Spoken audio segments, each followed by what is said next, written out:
Nós vamos então lembrar que Jesus, quando chega a Galileia para realizar o seu trabalho inigualável de revelação do reino e da justiça de Deus, ele encontra o mundo da época mergulhado numa série de contradições. Por um lado, havia um desenvolvimento filosófico trazido pela Grécia, por seus filósofos e artistas, que naquela época atingia sua culminância. O Império Romano também, por sua vez, trouxe muita contribuição para a humanidade. Se nós temos hoje o sistema de correios, o sistema de irrigação, os exércitos, organização social, organização política, devemos isso ao povo romano, que já naquela época começou ao desenvolvimento dessas áreas. Mas se por um lado o desenvolvimento da humanidade era o seu apogeu naquela época, o desenvolvimento intelectual, por outro, as relações humanas deixavam muito a desejar. As pessoas não se relacionavam entre si com amorosidade. Nós temos várias atitudes humanas que até hoje nos causam uma certa surpresa. Como é que os homens conseguiram, e até hoje ainda conseguem, admitir esse tipo de coisa? Um dessas situações é a escravidão. Muitas vezes, quando falamos e lembramos da escravidão, lembramos dos livros de história, do que aconteceu no nosso país. Mas esse processo de escravizar pessoas é muito mais antigo do que isso. E na época de Jesus, isso acontecia. E as pessoas não se sentiam mal em ter um irmão seu como escravo. E não era só isso. Os donos de escravos tinham liberdade, por exemplo, de furar os olhos dos escravos na tentativa de impedi-los a fuga. E esse escravo que tinha os olhos furados poderia ser um jovem, poderia ser um idoso ou poderia ser uma criança. Isso era feito sem nenhum remorso, nenhum arrependimento. E por que as pessoas se tornavam escravas umas das outras? Por vários motivos. Alguns motivos bem banais, bem irrisórios. Por questões de dívidas não pagas, por questões políticas. Então, tudo era motivo para transformar aquele indivíduo num escravo. E muitos dos escravos jovens, e com bastante força física, eram levados para as galeras, que era esse tipo de navio de guerra da época. Um barco a remo, de 15 a 30 remos de cada lado, e que para poder navegar nos mares, precisava de braços fortes para movimentar os remos. E aqueles homens trabalhavam ali até a exaustão. Quando cansavam, saíam um pouco, vinham outros, mal descansavam, já retornavam. Muitos adoeciam e eram lançados ao mar, porque não havia nenhum tipo de consideração com esses escravos. No livro Paulo e Estevão, logo no início, nos primeiros capítulos, nós vamos ver exatamente isso. Gesiel, Estevão depois, numa situação da sua vida, ele é escravizado e é levado para trabalhar numa galera. Então, lá no livro Paulo e Estevão, ditado a Chico Xavier pelo benfeitor Emmanuel, nós encontramos Gesiel nessa galera e uma situação que vai acontecer ali. Em determinado momento, inclusive, ele adoece e o que era de praxe, numa situação dessa, era lançar o escravo ao mar. Ele só não é lançado porque um senhor seu, que estava lá no barco, havia adoecido e Gesiel havia cuidado dele. Era uma doença contagiosa. Esse senhor se recupera e Gesiel cai doente. Então, numa pequena contribuição pelo que o escravo havia feito pelo senhor, ele permite que ele seja deixado à beira de uma praia e não lançado ao mar. E por ali passa um homem, o recolhe e o leva para Pedro, na casa do caminho. E aí tem que ler o resto da história para saber o que aconteceu, né? Mas é só para ver que era uma característica daquela época, daquele período que Jesus esteve aqui entre nós, a escravidão. A outra pena de morte, mas a escravidão era pena de morte? Era, porque os escravos não podiam reverter a situação. Uma vez escravo, era escravo até desencarnar. Então trabalhava naquela situação, era uma pena de morte. Assim como o apedrejamento. Alguém cometia algum equívoco, era julgado e era condenado ao apedrejamento. Sempre de uma maneira muito distorcida. Mulheres, para serem apedrejadas, eram enterradas até o pescoço, sem nenhuma chance de defesa com os braços. Os homens eram enterrados até a cintura, ou seja, os braços ficavam para fora. Então eles podiam retardar um pouco a sua morte, por causa que ele podia se defender das pedradas. As mulheres não. E imagina alguém enterrado só com a cabeça do lado de fora, onde que as pedras iam atingir? Na cabeça. Então a morte era quase que instantânea. Quando não era, era um sofrimento atroz. E a outra situação também característica dessa época era a crucificação. Vamos lembrar que Jesus não foi crucificado sozinho, haviam 2 ladrões ao lado dele. Por quê? Porque haviam sido condenados pelos seus crimes. Antes de Jesus já havia crucificação e depois de Jesus também, sendo que alguns dos apóstolos também tiveram a sua pena de morte decretada através da crucificação. Então o que nós estamos vendo é que, embora o desenvolvimento intelectual da humanidade naquela época começava a se elevar, a moral, o de relacionamento, ainda deixava muito a desejar.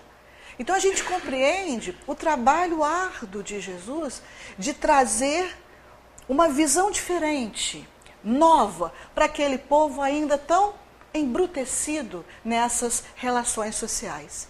E isso envolve a prática da justiça.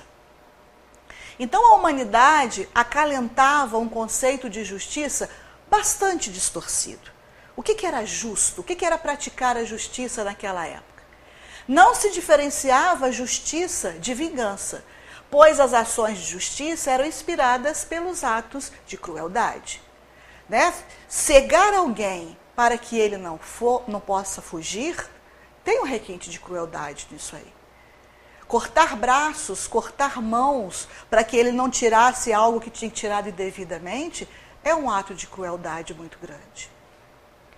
A justiça era, na verdade, um instrumento disfarçado da força, e o mais forte a exercia, segundo a sua concepção, ainda que isso implicasse nos maiores exageros. Basta o exemplo de Jesus. Foi condenado à crucificação, mas foi só isso? E o sofrimento dele todo antes, aquele martírio todo, né? Aquela humilhação, aquela zombaria, coroa de espinhos, lança quando já estava na cruz. Então, o processo de crucificação, ele vem envolvido numa série de outras distorções. Falta de quê? De humanidade, de amor, de carinho, de respeito de um pelo outro. E no caso de Jesus, qual foi seu crime? O que ele cometeu de errado? Só espalhou amor? Só deu boas orientações? Então a justiça era muito vingativa nesse sentido. O objetivo por trás da crucificação era outro, mas eles não dosavam a crueldade. No Evangelho segundo o Espiritismo, logo no primeiro capítulo, Allan Kardec vem trazer para a gente informações a respeito da lei mosaica. Porque quando Jesus chega e existe toda essa situação, a lei que prevalecia naquele povo era a lei de Moisés. Uma lei que regulava a vida civil das pessoas ali.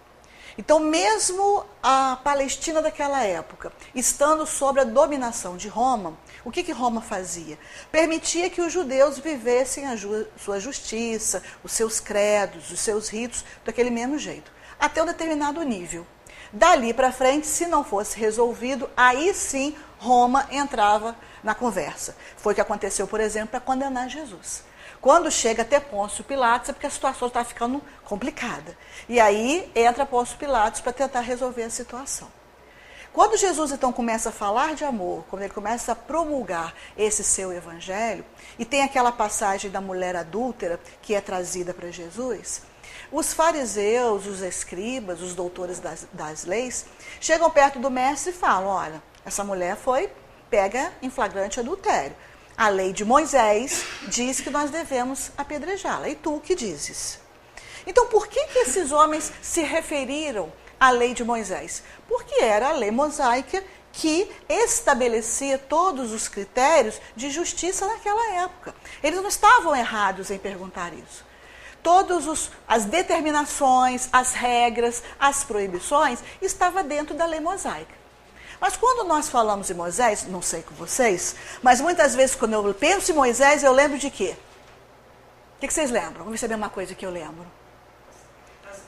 Os 10 mandamentos. Oba, eu também lembro disso. E a outra coisa?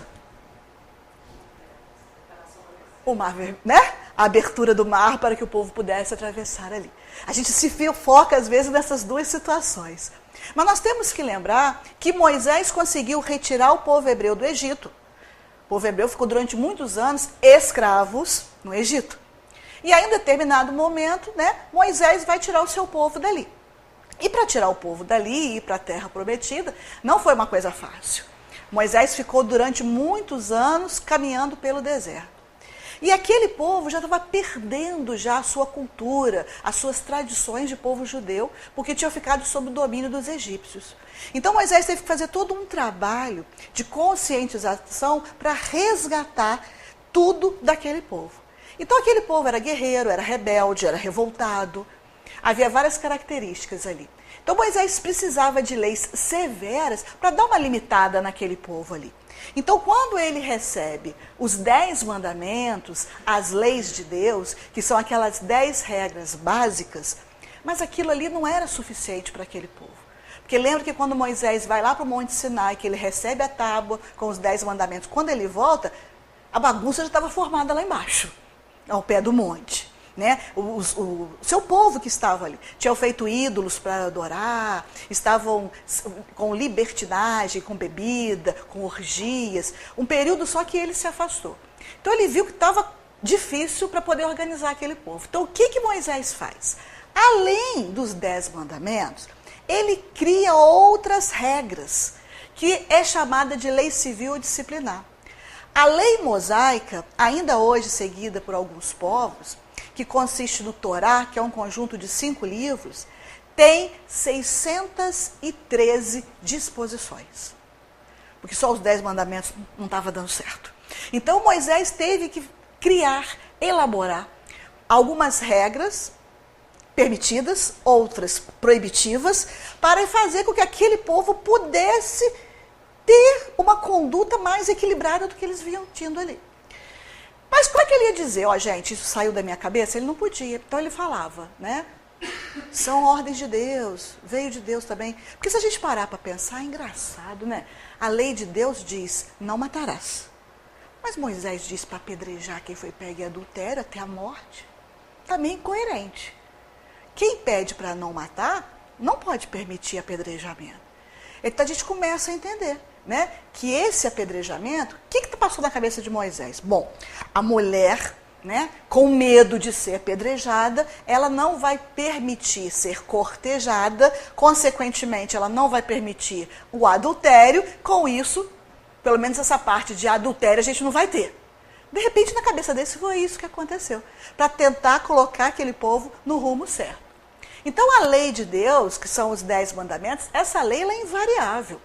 Independe do tempo e depende do espaço. São essas leis, as leis divinas. Mas a lei mosaica, ela se modifica com o tempo. Inclusive, Moisés colocou nessa lei a lei de Talião, que era uma lei ainda mais antiga do que Moisés, que veio lá do Código de Hammurabi, que é o primeiro registro que a gente tem de uma legislação, lá na Babilônia. O que era essa lei de Talião? Era o olho por olho e dente por dente. Então, você faz isso, você tem o direito de revidar do mesmo jeito. Só que essa lei de talião, na época de Moisés, ela era ainda excessiva. Como assim? A vida era rural, era no campo, né? Então, nós vamos imaginar que eu moro no campo e que eu tenho lá as minhas ovelhas. Aí passam quilômetros e quilômetros, tem lá um outro vizinho.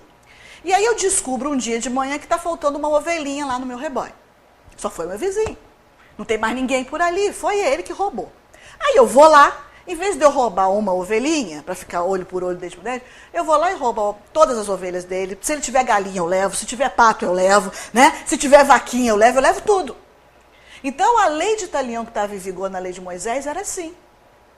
Se um feriu o olho do outro, em vez do outro ir lá e revidar, não feria os dois. Se um brigava com o outro ia lá e matava a família inteira. Então, quando Moisés traz essa lei, esse código, né, essa lei de talião, e coloca nessa sua lei disciplinar, ele tenta, mesmo com essa lei, não cometer excessos. Então, o que ele fala? Se roubar uma ovelhinha, você tem direito de ir lá e pegar a outra ovelhinha. Um por um, elas por elas. Olho por olho, dente por dente. Né? Então, feriu um olho, fere o outro. Arrancou um dente, arranca outro. Não são todos. Para tentar, então, colocar um limite naquele povo todo. Então, a lei mosaica era essa, estava em vigor. Então, as pessoas liam, estudavam, ouviam, comentavam, regiam as suas vidas através desses códigos de Moisés. No capítulo 14 do livro Boa Nova, a mensagem se chama A Lição a Nicodemos. Começa com Nicodemos conversando com Jesus. Mas o pedaço que nos interessa é depois, uma referência que há uma conversa entre Jesus e Tiago sobre essa lei de talião, o olho por olho, dente por dente. Então o mestre perguntou, dentro da lei de Moisés, como se verifica o processo da redenção? Alguém cometeu um delito, um erro, um equívoco. Essa pessoa precisa se redimir. E aí, como? Como que ele vai se redimir? Como é que ele vai voltar para o caminho certo depois de um erro cometido? E aí Tiago, um dos apóstolos, respondeu. Também na lei está escrito que o homem pagará olho por olho, dente por dente. Então, se ele errou, naquilo que ele errou, ele vai ter que pagar na mesma moeda. Aí vamos ver o que Jesus falou para Tiago. Jesus adverte Tiago. Como todos os homens, aliás, tens raciocinado, mas não tens sentido. Ainda não ponderaste, talvez, que o primeiro mandamento da lei é uma determinação de amor. Acima do não adulterarás, do não cobiçarás, está o amar a Deus sobre todas as coisas, de todo o coração e de todo entendimento. Como poderá alguém amar o Pai, aborrecendo-lhe a obra? Contudo, não estranho a exiguidade, ou seja, a falta de visão espiritual com que examinaste o texto dos profetas. Será que é assim mesmo que está escrito ali, que vocês têm que interpretar? Isso que Jesus está falando. Lá na lei de Moisés falava para não cobiçar, para não adulterar. Mas peraí, qual que é o primeiro mandamento? É amar a Deus. Como é que alguém pode amar a Deus e não amar a sua obra, que são seus filhos? E aí permitir-se tipo de grandes atrocidades que aconteciam entre as pessoas. E ainda continua.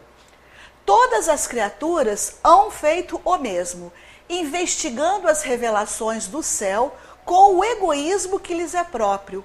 Organizaram a justiça como o edifício mais alto do idealismo humano. E, entretanto, coloco o amor acima da justiça do mundo e tenho ensinado que só ele cobre a multidão dos pecados. Se nos prendemos à lei de talião, somos obrigados a reconhecer que onde existe um assassino, haverá mais tarde um homem que necessita ser assassinado. Com a lei do amor, porém, compreendemos que o verdugo e a vítima são dois irmãos, filhos de um mesmo pai. Basta que ambos sintam isso para que a fraternidade divina afaste os fantasmas do escândalo e do sofrimento. Por isso que toda vez que alguém de uma vida equivocada chegava até perto de Jesus, Jesus não o condenava. Não queria a sua morte. o seu desaparecimento, queria sim a sua mudança de comportamento para encontrar a felicidade. Porque se a gente anda num caminho equivocado, a gente se depara mais vezes com a dor e com o sofrimento. E Jesus, como esse irmão mais velho, né, que já está lá na frente, está orientando nós, seus irmãos mais novos. Então essa é a lei que tem que prevalecer, a lei de amor. Para ver se a mentalidade começava a modificar entre aquelas pessoas. No livro Consolador, né, que é um livro onde o grupo do Chico Xavier, em reunião, em estudos, tinham dúvidas, essas dúvidas se transformavam em perguntas, eram feitas a Emmanuel e Emmanuel respondia. Então, na questão 272, é feita a seguinte pergunta: qual a significação da lei de Talião, olho por olho, dente por dente, em face da necessidade da redenção de todos os espíritos pelas reencarnações sucessivas? Bom, esse olho por olho, dente por dente, que Moisés, né, colocou no seu código, que já vinha anterior a ele, mais ou menos 1770 anos de Cristo, com mais 2018, quer dizer, nós temos aí para mais de 3.000 anos que tem essa lei. Aí a gente pergunta, mas por que perguntaram isso para Emmanuel agora, né? Porque hoje em dia a gente não tem isso mais, não tem? Pior que tem. Pior que tem. Porque a gente escuta, né? Ah, fulano vai me pagar, tintim por tintim. Ou então, aqui se faz, aqui se paga. Vai devolver até a última moeda, não é assim? E isso quando a gente ainda não transfere a responsabilidade para Deus. Não, eu não desejo mal para fulano não, mas Deus está vendo. Deus vai castigar, quer dizer, nós não podemos castigar. Imperfeitos. Deus, que é a perfeição máxima, pode. Vai querer fazer isso? Então, se nós estamos reencarnando sucessivamente para nos reeducarmos, para progredirmos, para evoluirmos, para melhorarmos, o que essa lei de Talião, olho por olho, dente por dente, ainda está presente na nossa vida? E aí Emmanuel responde: a lei de Talião prevalece para todos os espíritos que não edificaram ainda o santuário do amor nos corações e que representam a quase totalidade dos seres humanos. Olha, na hora que eu li isso, eu fechei o livro. Porque me deu vergonha. Olha só.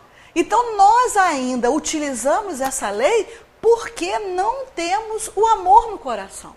E isso representa quase a totalidade dos seres humanos. Porque em um momento ou outro, diante de uma situação, a gente deixa esse instinto ou esse sentimento de destruição, de raiva, aflorar. Se entra para assistir um noticiário. Se a gente escuta uma notícia que não vai de encontro com aquilo que a gente gosta, tinha que morrer uma criatura dessa. Tinha que ter pena de morte nesse país, né? Ah lá, o que vai acontecer? Ué, mas já saiu da cadeia? E a gente vai. Então a gente quer que a pessoa... A gente não sabe o sentimento, não sabe se a pessoa se arrependeu, não sabe se aquilo que está sendo mostrado para a gente é toda a realidade. Porque muitas vezes a gente vê a pontinha do iceberg, o que está por baixo a gente não viu, a gente não sabe ainda. Então como é que a gente está traçando uma sentença mortal para alguém? E ele continua: presos ainda aos milênios do pretérito, não cogitaram de aceitar e aplicar o evangelho a si próprios, permanecendo encarcerados em círculos viciosos de dolorosas reencarnações expiatórias e purificadoras. Aí está o nosso sofrimento. Porque Jesus também disse, com a mesma medida que medirem os outros, será medido. Mas isso não é uma lei de Talião? Não. Isso é uma questão da gente querer fazer mais o bem, para a gente entender que a gente recebe o bem. Quando a gente faz algo errado, a gente recebe o errado. Não precisa nem de muita gente querer fazer algo, porque é da lei divina. Aquilo que a gente semeia, a gente colhe. E aí Emmanuel ainda continua. Moisés proclamou a lei antiga, muitos séculos antes do Senhor. Como já dito, porque ele está falando de Moisés em umas questões anteriores. O profeta hebraico apresentava a revelação com a face divina da justiça. Naquele momento, era necessário que Moisés agisse daquela forma. Mas com Jesus, o homem do mundo recebeu o código perfeito do amor. Se Moisés ensinava o olho por olho, dente por dente, Jesus Cristo esclarecia que o amor cobre a multidão de pecados. Daí a verdade de que as criaturas humanas se redimirão pelo amor e se elevarão a Deus por ele, anulando com o bem todas as forças que lhe possam encarcerar o coração nos sofrimentos do mundo. Então, na hora que a gente começa a amar mais e deixar que esse amor flua nas nossas atitudes, as dores e os sofrimentos vão diminuir. Ou virão até fortes, mas nós estamos tão fortes com o amor que a gente consegue lidar com essa dor e sofrimento de uma maneira muito mais saudável e muito menos prejudicial do que seria se a gente não tivesse cultivado o amor.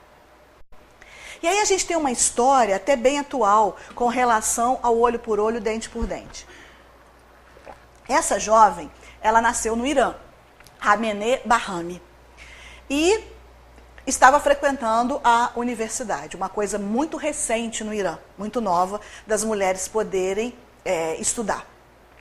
E um dia ela recebe um telefonema de uma senhora dizendo que é mãe de um colega dela de turma e que o rapaz estava interessado em casar com ela. Não era namorar, era casar já. Aí ela ficou muito surpresa e falou assim, mas quem que é o seu filho? Ela falou o nome e a Amineh nem sabia quem era o rapaz, não ligou o nome à pessoa. E essa senhora começou a falar das qualidades do seu filho e que ele estava interessado nela. No dia seguinte, na faculdade, o rapaz então se apresenta e fala quem é ele e tal. E ela não agradou, eu não estava afim, eu não quis nada com ele. E ela disse isso para ele, que ela não estava interessada, que os objetivos dela eram outros e tal. E ele não aceitou o não como resposta. Continuou insistindo e ela recusando. Dessa insistência, passou para uma perseguição. Ela ia para o trabalho, quando ela chegava no trabalho, ele estava na porta esperando. Na universidade, claro, estudavam juntos, estava. Se ela saía para dar um passeio, ela ouvia. Ele não se aproximava não, mas sabe aquela sombra seguindo, né? Aonde que vai? Ele sabia todos os horários dela, sabia tudo que ela fazia, sabia tudo sobre a família, sabia sobre suas preferências, tudo ele sabia. E ele deve ter se queixado à mãe. Aí a mãe ligou de novo e falou com ela que era uma afronta ela recusar. Porque no Irã, isso é um sinal da mulher se vangloriar quando um homem a escolhe para esposa, mesmo sem nunca ter trocado uma palavra, que era o caso deles. E ela então diz para ela que ela não está interessada, que ela não gostou dele, que ela não quer nada com ele. E o rapaz continua perseguindo. E ela então resolve conversar com ele. E aí ela fala para ele que não quer nada com ele porque ela já tem um compromisso com outra pessoa. E ele fala, mentira, eu sei da sua vida, você não tem compromisso com ninguém. Ela então tenta continuar levando a vida, aceitando essa perseguição dele. E um dia, faltava poucos metros para ela chegar no seu ambiente de trabalho, ela o vê encostado numa parede, com uma garrafinha na mão, parado. Ela passou, baixou a cabeça com esse véu que as mulheres usam lá, e foi a caminho do trabalho. Faltando poucos passos para ela entrar onde ela trabalhava, ele saiu de onde estava, passou por ela na frente, né, cortou, a chamou, ela levantou o rosto, abriu a garrafa e jogou nela. Aquilo ardeu e ela achou que era água quente. E aí ela começou a fazer assim. Era ácido sulfúrico. Levaram para o hospital, mas não tinha jeito. Ficou cega e com o rosto completamente deformado, mãos e uma parte do braço também. Aquilo se tornou público, porque muitas pessoas viram, os colegas de trabalho viram quem foi que fez. Ele foi preso. O governo iraniano pagou para ela ir para Barcelona, na Espanha. Ela foi submetida a 17 cirurgias em Barcelona. Acabou tendo que se mudar para lá, porque era muito complexo, não só a cirurgia, como a recuperação, precisava de um acompanhamento médico. Depois dessas 17 cirurgias, conseguiu reverter um olho, ela voltou a enxergar de um olho, mas o outro olho teve que ser retirado do rosto, porque derreteu. Essa foto é a menos impactante que eu achei dela na internet, como ela ficou depois. Existem outras mais tristes, né? Isso foi em 2004 que aconteceu. 2005, 2006, 2007, ela passando por esse processo, e aí chega um momento que ela entra na justiça do Irã, pedindo olho por olho, dente por dente. Na lei, na Constituição do Irã, é permitido, se você se achar lesado por alguma coisa, pedir para que aquele que fez com você faça a mesma coisa. Como que é esse processo? Ela entra na justiça, pede o olho por olho, dente por dente. Como ela recebeu ácido sulfúrico e perdeu a visão, ele também receberia ácido sulfúrico e também ficaria cego. Só que no caso dele, ela mesma dizia, né? No meu caso foi na rua, de qualquer jeito. Ele vai ter um hospital, vai ficar internado, vai receber anestesia e os médicos vão pingar o ácido sulfúrico nos olhos dele. O rapaz já estava preso e ficou simplesmente desesperado e começou a pedir clemência para que ela o perdoasse. Aí a ONU entrou na história, a Anistia Internacional entrou na história, teve uma movimentação mundial muito grande e o processo da justiça. O Irã, que é um país até muito fechado para esse tipo de coisa, né, não admite interferência de outros, mas deu uma segurada. Nesse período que o processo dela estava em julgamento, mais 2 casos aconteceram. Um rapaz que jogou ácido sulfúrico numa criança, que se irritou com a gritaria da criança, uma criança de 4 anos. E a família conseguiu, e ele recebeu o ácido no rosto também. E uma jovem que numa tentativa de estupro, uma jovem de 19 anos, ela conseguiu pegar uma faca e enfiou a faca no pescoço do estrupador. A família do estrupador pediu olho por olho, dente por dente, ela morreu enforcada. E o processo dela continuando na justiça. No ano de 2011, depois de todo esse processo, de todas as cirurgias, morando em Barcelona, ela resolve perdoar. Ela vai até a penitenciária, pede os advogados que retirem da justiça o olho por olho, dente por dente, e que ele ficasse na prisão o tempo que a lei, né, tinha definido para ele, mas que não precisava do ácido sulfúrico. Quando essa jovem desencarnar e voltar ao mundo espiritual, ela vai voltar numa situação melhor por não ter cometido esse ato, de não ter pedido, né, essa responsabilidade do rapaz. Ele está pagando pela lei dos homens, mas vai ter que se ressarcir diante da lei de Deus. Não precisa que mais alguém faça alguma coisa.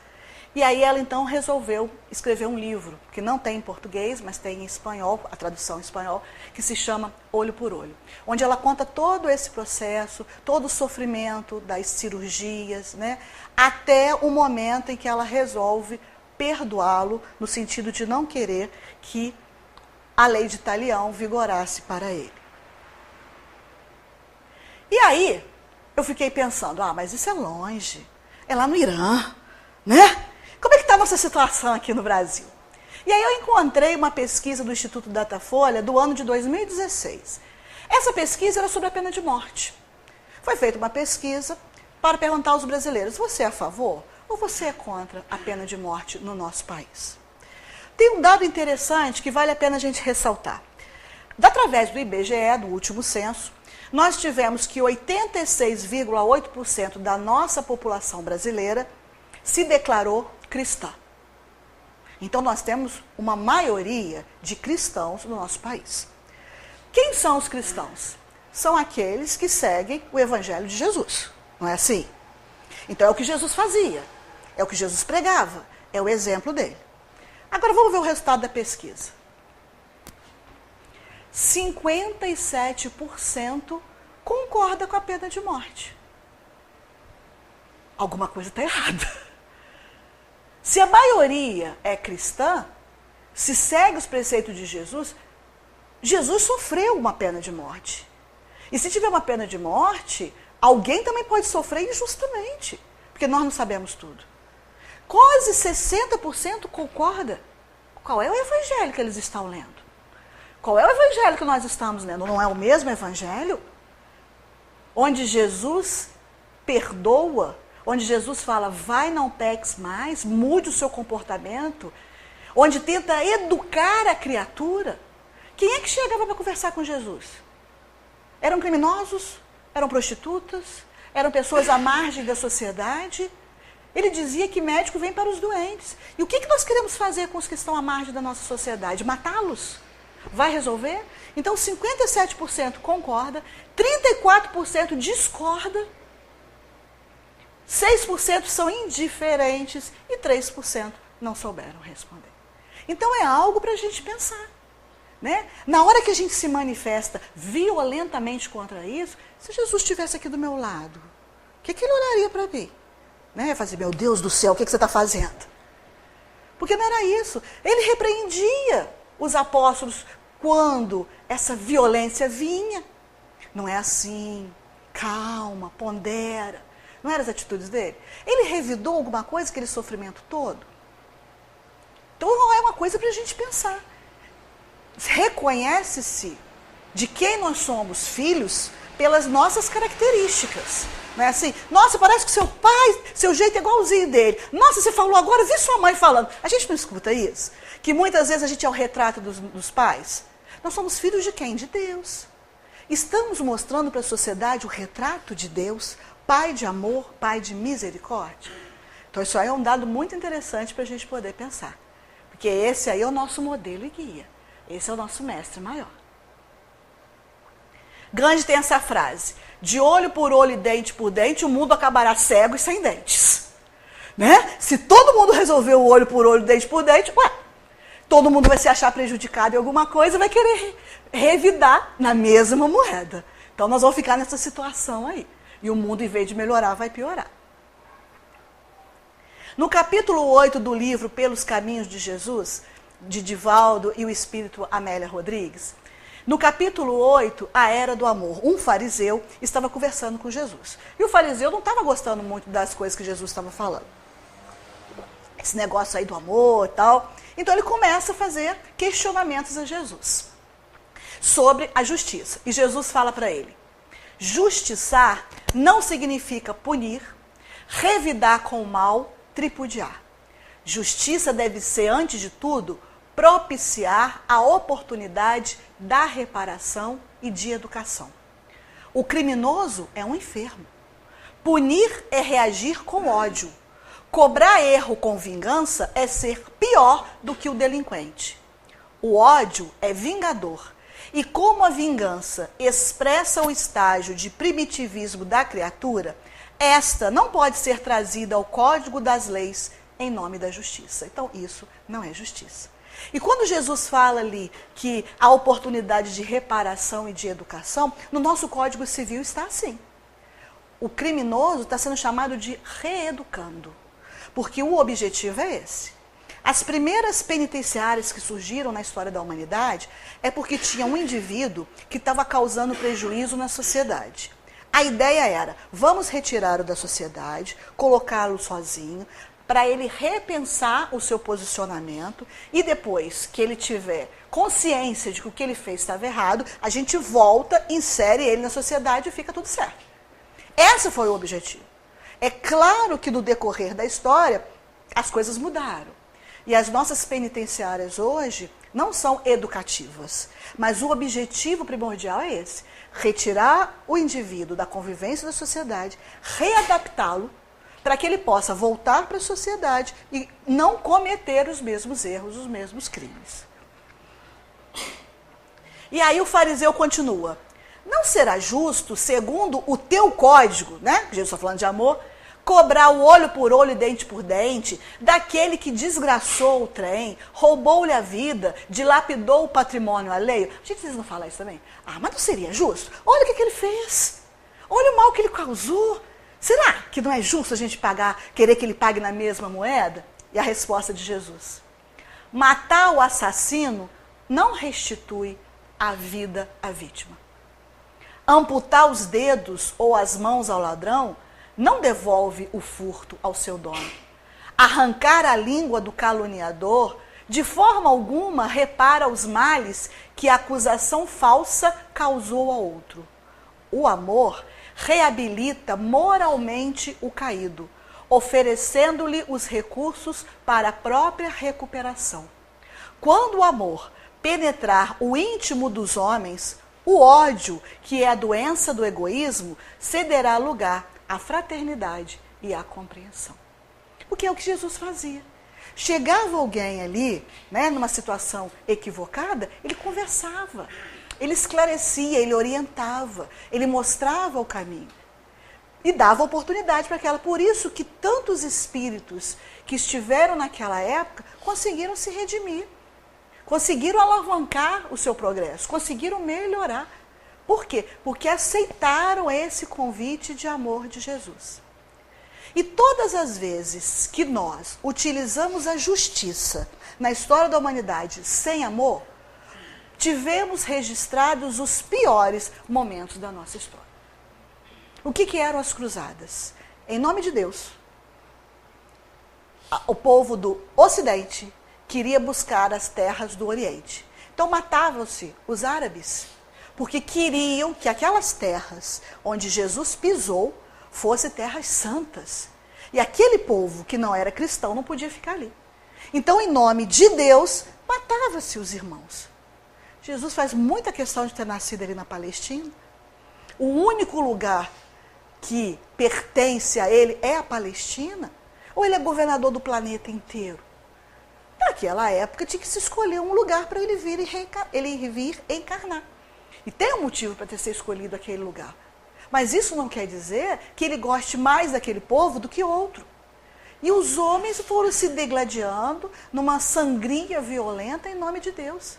A Revolução Francesa é a mesma coisa. Quantas pessoas morreram na guilhotina, decapitados? E por quê? Porque pensavam diferente? Porque queriam outros direitos de igualdade, de fraternidade? Cadê o respeito às opiniões que são diferentes? Nós temos tanta diversidade e nós precisamos respeitar isso. E talvez o pior de todos, que foi o nazismo. Né? Porque achava que aquela raça não era uma raça pura e põe lá numa câmara de gás e faz com que as pessoas morram, desencarnem, mas antes com um sofrimento muito grande. Os registros que existem das pessoas que viveram em campos de concentração são terríveis, esses depoimentos. Então, em nome de quê? De uma dita justiça sem amor, sem compaixão, sem respeito pelo próximo. E aqui nós temos algumas orientações do Espírito Emmanuel, que eu retirei de 2 livros. Existe um livro chamado Justiça e Amor, onde ele fala o livro inteiro sobre esse assunto. E no livro Religião dos Espíritos tem uma mensagem chamada Justiça e Amor. E aí eu peguei algumas frases dele aqui. Em nosso âmbito pessoal, não permitamos que a justiça caminhe sem amor, para que não se converta em garra de violência. Então, muito cuidado com aquilo que a gente anda dizendo. Muito cuidado com aquilo que a gente anda pensando. Seja quem for. Pode ser o vizinho, pode ser o síndico, pode ser um candidato à presidência da República. Cuidado com o que a gente está dizendo. A gente não tem conhecimento da vivência de cada pessoa. A gente não sabe da história daquela pessoa. Na Terra, ninguém está habilitado a julgar ninguém, porque ninguém conhece a história do outro desde o princípio. E ninguém está apto a perceber no presente a causa invisível da degradação das criaturas. Muitas vezes, as pessoas cometem um desatino por coação, por fraqueza. Será que se fosse a gente no lugar daquela pessoa, como faria algo diferente? Não sei se vocês sabem, mas tinha um cientista alemão na época do Hitler. Eles pegaram as melhores cabeças dos físicos e colocaram eles em lugares diferentes e cada um deles tinha que desenvolver uma parte da bomba atômica. E eles faziam cálculos o dia inteiro, eles não tinham contato uns com os outros. E um desses cientistas descobre que os cálculos que ele estava fazendo era para fabricar a bomba atômica. E ele então se recusa, e não aceitaram a recusa dele. E aí o que ele fazia? Ele começava o dia fazendo os cálculos, no final do dia ele apagava tudo de novo. Ele começava o dia, descobriram. E aí falaram para ele, ou você faz o que nós estamos mandando, ou vai você e sua família para a câmara de gás. O que vocês acham que ele fez? O que a gente faria no lugar dele? Ele era casado, tinha 2 filhos, um de 6 e um de 4 anos. Ele falou, não faço, vou para a câmara de gás. Botaram a esposa e os filhos primeiro e depois ele. Ele teve coragem. Quantos teriam essa coragem? Então, muitas vezes, a gente vê aquilo que a pessoa cometeu, mas a gente não sabe a causa invisível da degradação dessa criatura. Diante das tragédias, dos escândalos públicos ou da vida privada, mantenhamos a conduta de comentar pouco, orar e auxiliar silenciosamente, porque não sabemos se amanhã não será o nosso instante infeliz. E orienta-nos o Mestre que façamos aos outros o que desejamos que nos seja feito. Então a nossa postura é de orar, é de fazer prece, que o melhor seja feito.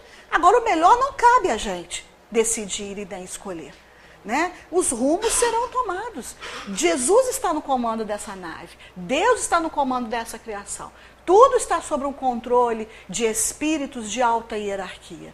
Então o que nós podemos fazer é ajudá-los com pensamentos positivos, salutares. Então nós precisamos fazer prece para o nosso país, prece para todos os políticos, prece para o nosso vizinho, prece para todo mundo. Porque quando a gente faz isso, agrega-se uma energia positiva e todo mundo vai ser beneficiado. Agora, se eu chego perto de uma fogueira, que já está ardendo em labareda, ainda chego com a minha lenha lá e coloco mais ali, aquele fogo não vai apagar. Então, nós temos que saber ter a consciência da atitude que nós devemos ter para auxiliar cada vez mais o nosso planeta, o nosso país. A justiça de Deus está profundamente associada ao seu amor e ela é perfeita.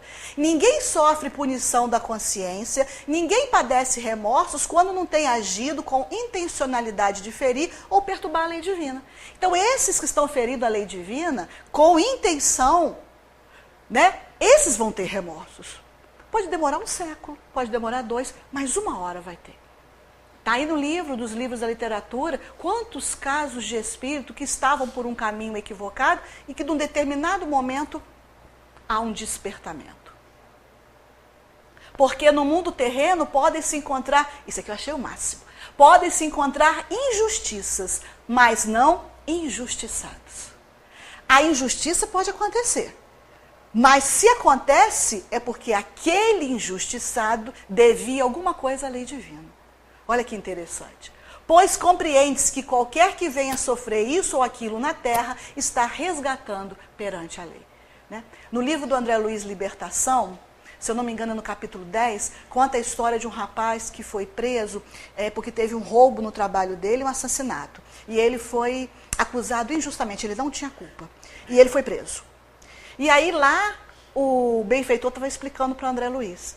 Naquela situação, ele foi cometido uma injustiça, porque ele não tinha sido criminoso. Mas ele estava resgatando naquela situação débitos do passado. Então ele não era um injustiçado. Aí dá para a gente entender mais ou menos isso que Emmanuel está falando aqui. E essa também. Justiça sem amor é como terra sem água. Árida, né? Seca. No livro Nosso Lar, no capítulo 46, chamado Sacrifício de Mulher, a mãe de André Luiz, que já está quase no finalzinho do livro, e aí a mãe de André Luiz vai falar para ele que ela vai reencarnar. A mãe de André Luiz foi uma mulher simples, dona de casa, né? Teve um marido muito complicado. Esse marido dela teve 2 amantes. E aí, quando a desencarnação desse trio, o André Luiz vai para a região do umbral, a mãe dele vai para uma região superior e o pai vai para uma região inferior. E junto com o pai, as 2 amantes. Porque afinidade. Desencarnaram, ela saiu procurar quem? Ele lá. Então a gente vê o mesmo núcleo familiar, mas em 3 posições diferentes. Aí nesse capítulo, a mãe dele está lá se despedindo, falando que ela vai se preparar para reencarnar. E aí ela vai contar para André Luiz o que vai acontecer. Teu pai será novamente meu marido. E iremos receber como filhas aqueles espíritos femininos que o acompanham atualmente. Isso é justiça, com amor.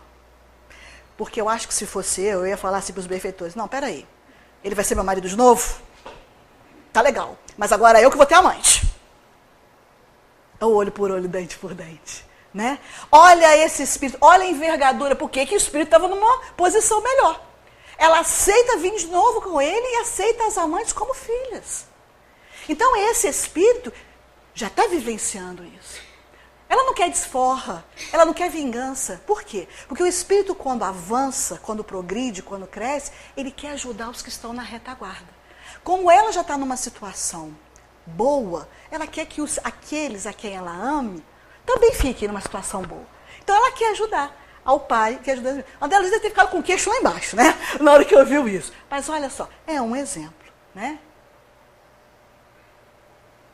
E aí nós temos aqui 2 casos de Jesus, onde ele mostra essa justiça com amor. Que foi o caso da mulher adúltera, porque todo mundo querendo jogar pedra nela, né? E Jesus fica numa saia justa, porque se ele fala, isso mesmo, vamos seguir a lei de Moisés e vamos apedrejar. Fala, você não fala de amor, você não fala de perdão, mas você está mandando apedrejar. Se ele fala o contrário, não apedreja não. Você está indo contra a lei, então pode ir preso. Subversivo, está indo contra a lei. Então a resposta dele, a orientação dele foi muito ética. Quer jogar pedra? Joga. Aquele que não tem pecado.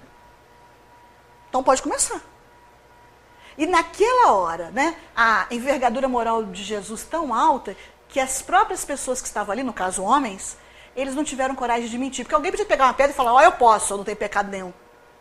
Mas a consciência falou mais alto. E eles perceberam que eles também já haviam cometido equívocos. Né? Então a gente vai falar, não, porque fulano é corrupto, nós não somos. A gente não estaciona em fila dupla, a gente não fica com troco a mais que recebeu. Então cuidado com o que a gente fala. Fulano é ladrão. Mas se eu não estou devolvendo um troco que é a mais, isso também não é honesto. Então nós temos que pensar muito. Então temos que fazer isso que Jesus falou. E a outra, no momento da sua prisão, né? Pedro pega a espada e tuft, na orelha do soldado, que estava cumprindo ordens. Que tem isso também. Né? O soldado foi ali para prender, cumprindo a ordem. E aí na hora que Pedro, né, naquele instinto de fúria e de revolta, pega a espada para cortar, Jesus fala com ele, Pedro, guarda essa espada. Não é assim. Se você fere com a espada você vai ser ferido. E mais ainda, Jesus ainda vai lá, põe a mão na orelha da criatura e cura a orelha dele. Ele que estava sendo preso. Olha o exemplo, né, da amorosidade. Digo-vos que, se a vossa justiça não for mais abundante que a dos escribas e dos fariseus, aqueles que levaram a mulher adúltera, não entrareis no reino dos céus. Então nós precisamos ampliar o nosso sentido de justiça e trabalhar nesse sentido de justiça com amor. Alguns séculos atrás, as tribos indígenas tinham seus líderes. E esses líderes eram escolhidos pela sua força física. Então aquele que tinha a força física maior era escolhido para ser o líder da tribo. Mas nesse caso, dessa nossa história, esse chefe dessa tribo, ele não só era alguém de corpulência física, mas também tinha muita sabedoria. E como a sua tribo estava crescendo, ele então cria algumas regras para que possam todos viver bem em sociedade. Só que em um determinado momento, começaram a acontecer alguns furtos na tribo. E aí as pessoas chegavam perto dele para reclamar, né? Meu vaso de cerâmica sumiu, a minha flecha desapareceu, né? A minha rede não está mais lá. E aí começaram aquelas reclamações. E isso foi trazendo uma desarmonia entre aquele povo. O que o chefe faz então? Reúne todo mundo na aldeia e fala com eles. Olha, não há necessidade de ninguém furtar nada de ninguém. Porque todos nós temos aqui o necessário para a nossa sobrevivência. Não tem necessidade disso. Mas se isso continuar acontecendo, como está acontecendo, e trazendo esse conflito, eu sou obrigado a aumentar o castigo. Quem for pego furtando, em vez de 10 chibatadas, vai receber 20. Aí ele pensou, bom, agora vai ficar com medo das 20 chibatadas, os furtos vão parar. Mas não pararam. Continuaram e as reclamações aumentaram. Ele reuniu de novo a tribo, conversou, explicou, pediu e falou, vocês estão me obrigando a aumentar o castigo. A partir de hoje, então, de 20 chibatadas vai para 30. Então, quem está fazendo isso, pare, para que não precise receber 30 chibatadas. E os furtos continuaram. E aí ele reúne, com lágrima nos olhos, de novo a sua tribo, que ele tinha tanto amor. Explica tudo de novo, fala de novo, quase que implora para que eles voltem a ter uma conduta correta. E passa o castigo para 40 chibatadas. Passado alguns dias, 2 índios da tribo chegam perto do chefe e falam: chefe, conseguimos pegar o autor dos furtos. Aí o chefe falou: traga aqui. Uma tribo indígena, sem Wi-Fi. Todo mundo ficou sabendo rápido, né? Correu todo mundo para lá para ver quem que era o autor dos furtos. E quando o chefe viu quem que os 2 índios traziam segurando pelo braço, ele ficou branco como uma cera, porque eles traziam a mãe dele. E aí as pessoas começaram a falar: quero ver agora. Não foi ele que criou as regras? Não foi ele que falou que o autor dos frutos tinha que receber 40 chibatadas? E agora? E aí o cochicho correu. Ele fez um sinal para o carrasco e pediu que colocasse a mãe dele no tronco. Tiraram o manto das costas dela, né? Então aquelas costas ossudas, arcadas, ficaram à mostra. Ele então se aproxima da mãe, fala alguma coisa no ouvido dela, as lágrimas dela se misturam com as lágrimas dele, ele tira o manto, a roupa do seu tórax, e aí aparece aquele tórax corpulento, né? Ele então abraça a mãe por trás, a envolve e faz o sinal para o carrasco, para que o carrasco dê as 40 chibatadas. E ele então recebe, junto da mãe dele ali, 40 chibatadas. E naquele dia, a tribo toda aprendeu que pode sim viver com harmonia e, acima de tudo, que nós podemos viver com justiça e com amor. Muita paz para todos nós.